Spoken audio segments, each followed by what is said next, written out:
በስመ አብ ወወልድ ወመንፈስ ቅዱስ አሐዱ አምላክ አሜን።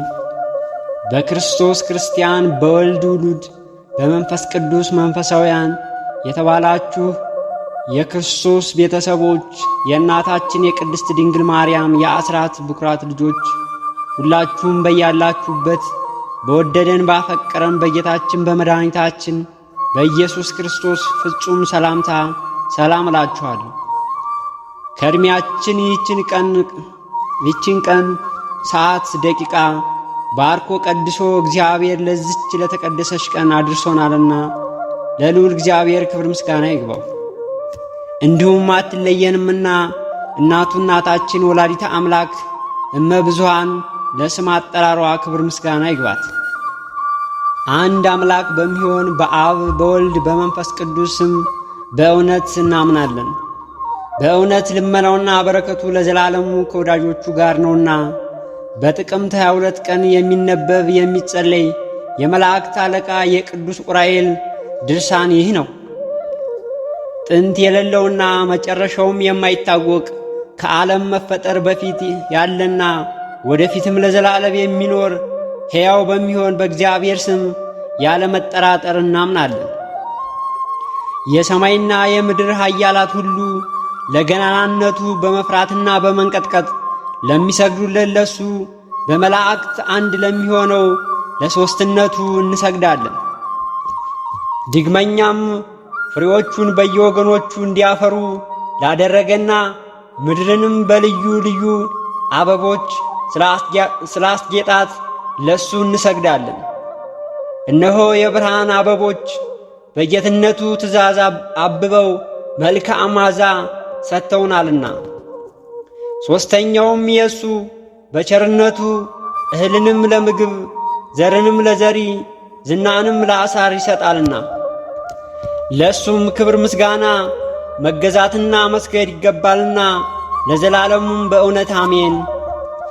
በክርስቶስ እምነት ያላችሁ አባቶችና ወንድሞቼ ሆይ ለሕያዋን ሴቶች ልጆች መመኪያ የሆነች አምላክን የወለደች የእመቤታችን የድንግል ማርያም ወዳጅ ከሆኑ አባቶች የሰማነውን መልካም ዜና ድግመኛም ልንገራችሁ ስሙ አለ።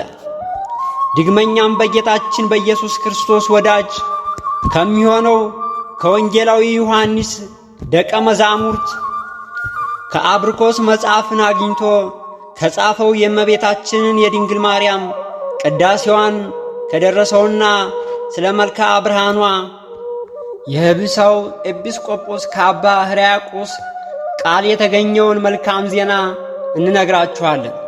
ሌሎችም የእመቤታችንን የድንግል ማርያም ድርሳንና የሀገራችንን የኢትዮጵያ ቅዱሳን የታምራቸውን መጽሐፍ የሃይማኖታቸውና በቀና ብርሃን በአብስትና በከልቢና በገብረ መስቀል እስከ ናዕደ ዘመነ መንግሥት ድረስ የሆነውንና እንነግራችኋለን። እንዲሁም የሃይማኖታቸው የቀና እነሱም የኢትዮጵያ ነገሥታት የሆኑ ልጆቻቸው በዳግማዊ ዳዊትና ዘርዓ ያዕቆብ በእደ ማርያም እንደ ዛፍ ጥላና እንደ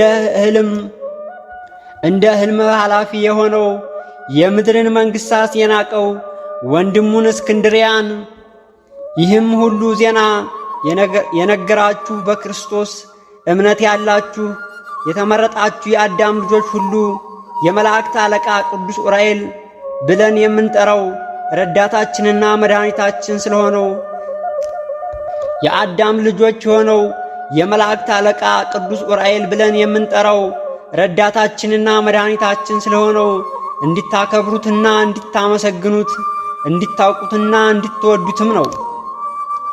እሱ በመከራና በጭንቀት ጊዜ እናንተን ለመርዳት ዘወትር ያለማቋረጥ ወደ እግዚአብሔር በትጋትና ይማለዳልና ረዳትነቱም ከቀድሞው ዘመን ከኢየሩሳሌም ከንጉሥ ዳዊት ጀምሮ የጌታችንን የኢየሱስ ክርስቶስ ሰውን ለማዳን እስከ መጣ ድረስ ከዚያን እስከ ዛሬ ከዛሬም እስከ ዘላለሙ በእውነት የታወቀ ነውና ስለዚህ የተመረጣችሁ ምእመናን ሴቶችና ወንዶች፣ መኳንንትና መሳፍንት፣ ነገሥታትና ሊቃነ ካህናት፣ ካህናትና ቀሳውስት፣ ኤጲስቆጶሳትና ጳጳሳት እንዲሁም ሊቃነ ጳጳሳት ሁላችሁም አክብሩት፣ አግኑትም፣ ከፍ ከፍም አድርጉት። በታላቅ ምስጋና በቅዳሴም አመስግኑት። እሱ ረዳታችሁና አለኝታችሁ ነውና።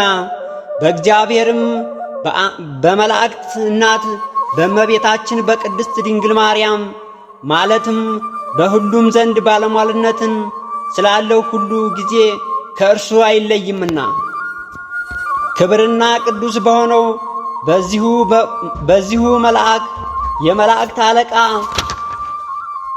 ከመላእክት አለቃ በኡራኤል ልመና ከጥፋትና ከጽኑ ጭካኝ ጠላት ተንኰልም እንዲሁም ከድንገተኛ ሞት ትድናላችሁና መልካም ሥራ እንዳትሰሩ ከሚያስችላችሁ ከመናፍስት ከርኩሳን ከክፉዎች አጋንንት ኃይል በጸሎት ይረዳችኋልና። በመከራችሁና በድካማችሁ ጊዜ የእስራኤልን ነቢያት ዳንኤልንና አዝራን እንዳዳናቸው እናንተንም በመከራችሁና በችግራችሁ ጊዜ ይረዳችኋል ያድናችኋልም። እሱም ምስጋናና ክብር ለዘላለሙ የሚገባው የእግዚአብሔርን ትእዛዝና የሕጉን አክባሪ ነውና ለዘላለሙም በእውነት አሜን። ቅዱስ ኡራኤልም ለባርኮር ምስጢርን ሁሉ እንደገለጸለት የጌታችን የኢየሱስ ክርስቶስ መቃብር የሚጠብቅ ስሙም ባርኮር የተባለ በኢየሩሳሌም አንድ ዲያቆንም ነበረ። ይኸውም ዲያቆን አምላክን የወለደች የእመቤታችን የቅድስት ድንግል ማርያም ወዳጅም ነበረ። እሱም የኢየሩሳሌምን ጥፋትና የእስራኤልንም የመንግሥታቸው ክብር እንዳይገሰስ ወደ እግዚአብሔር ይጸልይ ነበር።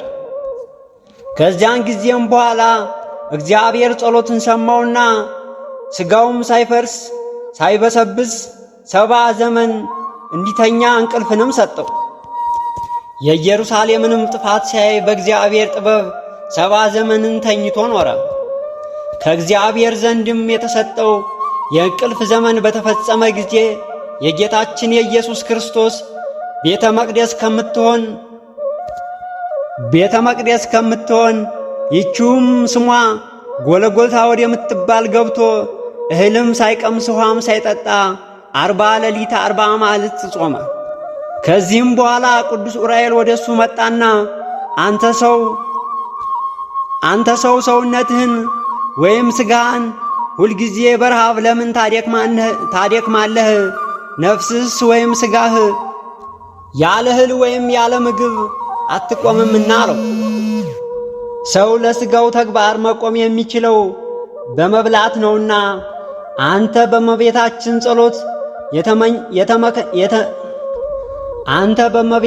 ጸሎት የተመኘከውን ሁሉ ከእግዚአብሔር ዘንድ አግኝተህ የኢየሩሳሌምን ጥፋት እንዳታይ 70 ዘመን ተኝተህ በሰላም አሳለፍከው አለው። አሁንስ ደግሞ ምን ሌላ ነገር ከእግዚአብሔር ዘንድ ትፈልጋለህ?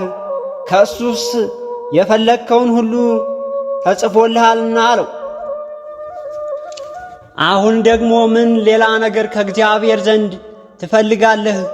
ከእሱ የፈለግከው ሁሉ ተፈጽሞልሃልና አለው። አንተ መልካም ሰው እንዳንተ ላሉ ቅዱሳን ቀዳማት አባቶች ያልተሰጠ ጸጋ ለአንተ ተሰጥቶሃልና አይበቃምን? ሰው እንኳን ዓለሙን ሁሉ ቢነዳ ቢገዛ በነፍሱ ከተጎዳ ምን ይጠቅመዋል? ምን ይረባዋል ተብሎ በወንጌሉ ተጽፏል። ነገር ግን እስኪ በል ሐሳብህን ንገረኝ አስረዳኝ አለው። በእግዚአብሔር ፊት በምትኖር በእመቤታችን በአምላክ እናት በጸሎቷ በስሟ ሁል ጊዜ እየማጸንክ አሳስበኸኛልና አለው። ያን ጊዜ ባሩክ የመላእክት አለቃ ቅዱስ ኡራኤልን ድሃና ኃጣን በኔ የሚሆንልኝ አይደለም ከሰው ሁሉ በመረጣት በእመቤታችን በድንግል ማርያም ነውና አለው። የአምላክ ልጅ ለኛ ለሁላችን ለድንግል ልጆች የአምላክ ልጅ ለኛ ለሁላችን ለአዳም ልጆች መድኃኒት እንድትሆን ሥጋዋን ለብሶ እናት አድርጓታልና። አሁንም ጌታዬ ስለ እመቤታችን ስለ ድንግል ማርያም ብለህ በጥቂቱ የምነግርህንና የምለምንህን ስማኝ። ለኛ ሲል በእንጨት ላይ በተሰቀለው አምላካችን ብለህ ሳትሰለች ከአንተ ጋር እንድንነጋገር ትፈቅድልኝ ዘንድ ፍቃድህን እጠይቃለሁ። ቅዱስ ዑራኤልም መልሶ በል እስቲ የፈቀድከውን ነገር ሁሉ ጠይቀኝ አለው። ባሩክም መለሰና ያን ጊዜ ስለ ጳጳሳትና ስለ ነገሥታት፣ ስለ ደጋጎችና ስለ ክፉዎቹ ያሳየከኝን የምስጢር ነገር ሁሉ መቼ ይሆናል? በሕይወት ሳለው ነውስ ወይስ አለው። ባርኮርም መለሰና ያን ጊዜ ስለ ጳጳሳትና ስለ ነገሥታት፣ ስለ ደጋጎችና ስለ ክፉዎችም ያሳየከኝ የምስጢር ነገር ሁሉ መቼ ይሆናል? በሕይወት ሳለው ነውስ ወይስ ከሞትኩ በኋላ ነው ሲል ጠየቀው። ከዚያም በኋላ መልአኩ ቅዱስ ዑራኤል ያማጸንከኝና አንተ 40 ሌሊት 40 መዓልት በመጾም የደከምከው ስለዚህ ነገር ነውን? አለው። አሁንም ነግርህ ዘንድ ስማኝ። ስለ ጳጳሳትና ስለ ነገሥታት፣ ስለ ደጋጎችና ስለ ክፉዎችም ነገር ሁሉ ሳትጠይቀኝ ልንገርህ አለው። በአምላክን በወለደች በእመቤታችን በድንግል ማርያም ጸሎት ከእግዚአብሔር ዘንድ ተልኬ መጥቻለሁ አለው። የምነግርህን ልብ አድርገ ስማ። በሊቃነ ጳጳሳቱ ዘመን የስሙ ምልክት የሚል ይነግሳል ተብሎ የጌታችን ደቀ መዛሙርት አለቃ የጴጥሮስ ተማሪ በሆነው በቄለምጦስ መጽሐፍ እንደተነገረው ይህችም አገር ኢየሩሳሌም እስከ 777 ዘመን እኩሌታውን ግዛቷን በአይሁድ እጅ እኩሌታዋን ግዛቷን ደግሞ በእስላሙ በምስር ወይም በግብፅ ንጉሥ እጅ ትቆያለች። በዚያን ዘመን በኢትዮጵያ የነገሰው ይኩን የሚባለው ንጉሥ የዚያችን አገር ሰዎች በእስላሞች እጅ ስለመገዛቷ እጅግም ያዝናል። ከዚህም ከኢትዮጵያዊ ንጉሥ ክርስቶስ ወገን የሆኑት ቅዱሳን ነገሥታት ይወለዳሉ። የአንደኛውም የመጀመሪያው ስሙ ወ ሲሆን የሁለተኛውም ደግሞ መ ነው። የሦስተኛውም ስሙ ደ ሲሆን የአራተኛውም ደግሞ የአምስተኛውም እ ሲሆን የስድስተኛው ዘ የሰባተኛው ወበ ሲሆን የስምንተኛው ደእ የዘጠነኛው ና ይሆናል። በእነዚህም በዘጠኙ ነገሥታት ዘመን በኢትዮጵያ ውስጥ ሰላምና ደስታ ይሆናል። የአምላካችን የክርስቶስ መንግሥታዊ ወንጌልም በዓለም ሁሉ ይልቁንስ በኢትዮጵያ አገር ትሰበካለች። ከ7000 ዓመት በኋላ በዓለም ላይ ሰላምና ደስታ ይታጣል። በመጨረሻውም የአረማውያን ዘመን በመሆኑ ፍቅርም በየጊዜው እየጎደለ ይሄዳል። በዚያም ዘመን ስለ እግዚአብሔር ብሎ ሃይማኖትን ማጠንከርና ደጋጎችንም ሰዎች መውደድ እውነትና መልካም ሥራ መስራት ፈጽሞ የለም። ከመነኩሳትም ማኅበር ሆነ ከካህናት ወገን ሁሉ ወንዶችና ሴቶችም በመልካም ሥራ አይሄዱም፣ ጻድቅም ይመስላሉ። በውስጣቸውም ግን ተንኰለኞችና ሐሰተኞች ሴሰኞችም ናቸው። በኢትዮጵያ ሰዎችም በሀገራቸው ዘመን አቆጣጠር ዓለም በተፈጠረ በ7298 ዓመት በወንጌላዊ በሉቃስ ዘመን በዓለም ሁሉ ከሰማይ እንደ ብላጊ ዝናብ አመድም ይዘንባል። ያን ጊዜ ከካህናት ወገን የእግዚአብሔርን መሠዊያው ሕግ በእውነት የሚጠብቅ ስለሌለ የእግዚአብሔርም በረከት ከእግዚአብሔር ቤተ መቅደስ ይርቃል። ከካህናትም ወገን ንጹሕ አስተማሪና ፍርዱ ቀና የሆነ ንጉሥም የለምና። አመድም ከዘነበ ከ2 ዓመት በኋላ እንደ አሞር ሀገር እባብ ወይም ዘንዶ ጅራት ያለው ኮከብም ይወጣል። አመድም ከዘነበ ከ32 ዓመት በኋላ ነፍስና ሥጋን የሚጎዳ ረሃብም ይሆናል። ከ40 ዘመን በኋላም እንደገና እንደ ፈረሶች ጅራትና ጭራ ያለው ጥቁር ኮከብም ይወጣል። አመድም በዘነበ በ57 ዓመት የአረማውያን ጠላቶች የሚሆነው ይነግሳል። አመድም ከዘነበ በኋላ የአረማውያን ነገሥታት አምላካቸው የሰጣቸው 77 ዘመን ካለቀ በኋላ ኃይልና ግዛታቸውም የላቸውም። ዳግመኛም መጋቢት 29 ቀን ጥቂቶቹ የከዋክብት ምልክቶችም ይታያሉ። አመድም ወይም ውርጭ በዘነበ በ70 ዓመትም በኅዳር 7 ቀን በራሱ ላይ 3 የመስቀል ምልክቶች ያለው አንድ ኮከብም ይታያል። ከዚህም በኋላ የአረማውያን ዘመን ያልቅና የስሙም ምልክት ና ተብሎ ከተመለከተው ንጉሥ የተወለደ የኢትዮጵያ ነገሥታት ያሸንፋቸዋል። ከ77 ዓመት በኋላ 2 ከዋክብት ከፀሐይ መውጫ ወጥተው በጌታችን በኢየሱስ ክርስቶስ ደም በቀደሷት በቅድስት ሀገር በሆነችው በኢትዮጵያ ላይም ይቆማሉ። በዚሁም ዓመታት በዚህችው ሀገር ውስጥ በአምዶይ ዘመን የተሸሸጉ ቅዱሳኖችም ሁሉ ይሰበሰባሉ። አመድ ከዘነበ ከ4 ዓመት በኋላ የጌታችን የኢየሱስ ክርስቶስ ሰማዕት የሆነው በጴጥሮ በገድሉ በመጽሐፍ እንደተነገረው የስሙም ምልክት ቴ ተብሎ የተመለከው ይነግሳል። ከወንጌላዊ ማርቆስ ወንበር ተሹሞ ከወጣው ጳጳሳቸው ጋር ቅዱሳን የሆኑ የኢትዮጵያ ካህናትም ይወጡና በግብፅ ምድር በአባ ሲኖዳ ደብር በውስጥም የሃይማኖት ጉባኤ ያደርጋሉ። ይኸውም ሃይማኖታቸው ቀጥተኛ በሆነ በቅዱሳኖች ዘንድ ሁሉ የታመነ ጽኑ የሆነና እውነተኛ አካላዊ ቃል ከሥጋ ጋር አንድ ባህሪ በመሆኑ የሚያስረዳ ነው። አምላክን የወለደች የእመቤታችን ድንግል ማርያም ወዳጆች የሆኑ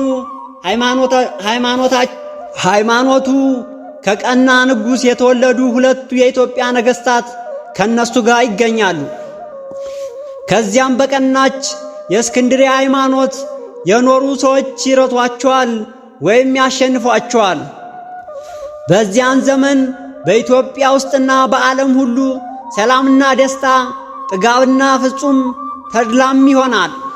ቄለምጦስም ለእናቱ እንደተናገረው እናቱም ለጌታችን ለኢየሱስ ክርስቶስ በሐዋርያዎች ላይ አለቃ አድርጎ ለሾመው ለሐዋርያው አለቃ ለአባታችን ቅዱስ ጴጥሮስ እንደተናገረችው ያን ጊዜ እግዚአብሔር እስከ ዓለም መጨረሻ በረከቱንም ይሰጣልና። ይህንንም ቃል ዲያቆኑ አባ ባርኮር ከመላእክት አለቃ ከቅዱስ ዑራኤል ተቀብሎ ቅዱሳኖችም ለሆኑ ለወንዶችም ተናገረ ወይም አስረዳ። እነሱም ጽፈው ለዘላለሙ ምስጋና ገንዘብ የሚሆን በጌታችን በኢየሱስ ክርስቶስ መቃብር በጎለጎታ ውስጥ አኖሩት። ይህም የመላእክት አለቃ ቅዱስ ዑራኤል ድርሳን አመጣጥ ዜና በጥር ወር አስቀድመን እንደተናገርነው አሁንም ድግመኛ እንናገራለን። ይህንም መጽሐፍ ወደ አገራቸው ወደ ኢትዮጵያ ያመጣው አምላክን የወለደች የእመቤታችን የድንግል ማርያም ቅዳሴዋን የደረሰላት በቆስጠንጢንያ ውስጥ በምትገኝ የህብሰው ኤጲስቆጶስ አባ ሕርያቆስ ነው። የመጣውም የአክሲዮስ ገበዝ የሚሆን እምበርም ሊቀ ካህንም በነበረ ጊዜ ሁለት የኢትዮጵያ ነገሥታት ከዚያም ጊዜ በኋላ የኢትዮጵያ ነገሥታት አብርሃምና አጽብሃ በኋላ ንጉሥ ካሊብ ተቀበለ። በጣም ዜማው አንደበቱ ያማረ ካህኑ ያሬድንና ዓለምን የናቀ የሮሜ ንጉሥ ጻድቁ አባ አረጋውያንን ከንጉሡ ከገብረ መስቀል የሮሜው ንጉሥ ጻድቅ አባ አረጋዊ ከንጉሡ ገብረ መስቀል ጋር ሳሉ ይህንን መጽሐፍ በክብር ተቀበሉ። እኛም የክርስቲያን ወገኖች የአምላካችን ፈለግ የምንከተልና አምላክን የወለደችው የቅድስት ድንግል ማርያም አማላጅነቷን ተስፋ የምናደርግ እንዲሁም የቅዱስ ዑራኤልን የረድኤቱን ኃይል የምንጠባበቅ ሁላችንም ይህንን መጽሐፍ ለማንበብና በጸሎትም ለመጠቀም ከፍም ለማድረግ ኃይላችን የተዘጋጀ ይሁን። ይህም የመላእክት አለቃ የሆነው ቅዱስ ዑራኤልን የዜና መጽሐፍን ከልብ ለሚወዷቸው ሰዎች በዚህም ዓለም ሆነ በወዲያኛውም ዓለም ክብርና ጸጋ፣ ሰላምና ደስታ በእውነቱ ያጎናጽፋቸው ለዘላለሙ አሜን። በእግዚአብሔር ቸርነት በመላእክት አለቃ በቅዱስ ዑራኤል አማላጅነት ይህን የቅዱስ ዑራኤል ድርሳን በዚህ ተፈጸመ። እግዚአብሔርና ለእናቱ ለድንግል ማርያም ምስጋና ይሁን። ለእኛም ወልድ ወመንፈስ ቅዱስ አሐዱ አምላክ አሜን። ጥቅምት 22 ቀን የሚነበብ ስንክሳር። አንድ አምላክ በሚሆን በአብ በወልድ በመንፈስ ቅዱስ ስም ጥቅምት 22 በዚች ቀን ብልህና ጥበበኛ የሆነው ቅዱስ ወንጌላዊ ሉቃስ በሰማዕትነት አረፈ። ይህም ቅዱስ የከበረ ወንጌላዊ ከመዘገባቸው ከ72 አርድአት ውስጥ የተቆጠረ ነው። እርሱም ወንጌልን ስለማስተማር በሰራው ሁሉ ሐዋርያት ጴጥሮስና ጳውሎስ የሚያገለግላቸው ሆነ።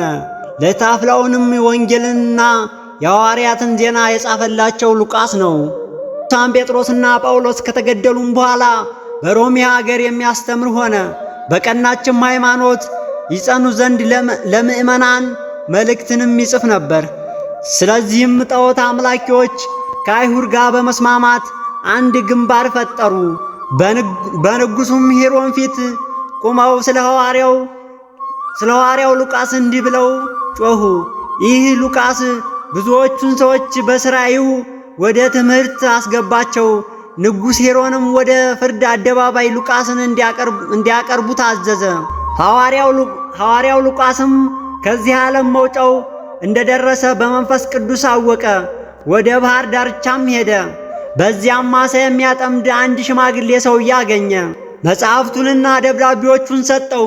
ወደ እግዚአብሔር መንገድ መርተው ያደርሱሃልና እኒህን መጽሐፎች ጠብቃቸው አለው።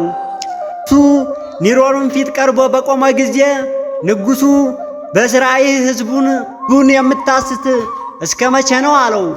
ቅዱስ ሉቃስም እኔ ለሕያው ለእግዚአብሔር ልጅ ለጌታችን ለኢየሱስ ክርስቶስ ሐዋርያው ነኝ እንጂ ሥራየኛው አይደለሁም ብሎ መለሰለት። ንጉሥ ሄሮንም ሁለተኛ እንዲህ አለው፣ እየጻፈች ሰዎችን የምታስት ይችን እጅህን እኔ ቆርጥልሃለሁ። ይህንንም ብሎ የቀኝ እጁን እንዲቆርጡ አዘዘ። በቆረጡትም ጊዜ ንጉሥ ሆይ እኛ የዚህን ዓለም ሞት እንደማንፈራ እወቅ። ነገር ግን የጌታና የፈጣሪን ኃይል ታውቅ ዘንድ አሳይሃለሁ አለው። ይህንንም ብሎ የተቆረጠችውን የቀኝ እጁን በግራ እጁ አንስቶ ከተቆረጠችበት ቦታ ላይ አገናኛት። እንደ ቀድሞውም ደህነኛ አደረጋት። ይህም በኋላ ለያት። በዚያም የነበሩ አደነቁ። የሰራዊት አለቃና ሚስቱ ብዙዎቹም ሰዎች ክብር ይግባውና በጌታችን በኢየሱስ ክርስቶስ ስም አመኑ። ቁጥራቸውም 477 ነፍስ ሆነ። ንጉሡ ከቅዱስ ሉቃስ ጋር ራሳቸውን እንዲቆረጥ አዘዘ። ቆረጧቸውም። የምስክርነትንም አክሊል በመንግሥተ ሰማያት ተቀበሉ። ከዚህም በኋላ የቅዱስ ሉቃስን ሥጋ በማዕቃይቢት ውስጥ አድርገው ወደ ባሕርም ጣሉት። በእግዚአብሔርም ፍቃድ ወደ አንዲት ደሴት ደረሰ። ናንም አግኝተው ወሰዱት፣ ገነዙት፣ በአማረ ቦታም አኖሩት። ለእግዚአብሔር ምስጋና ይሁን። እኛንም በዚህ ሐዋርያ ጸሎት ይማረን፣ በረከቱም ከእኛ ጋር ትኑር ለዘላለሙ አሜን።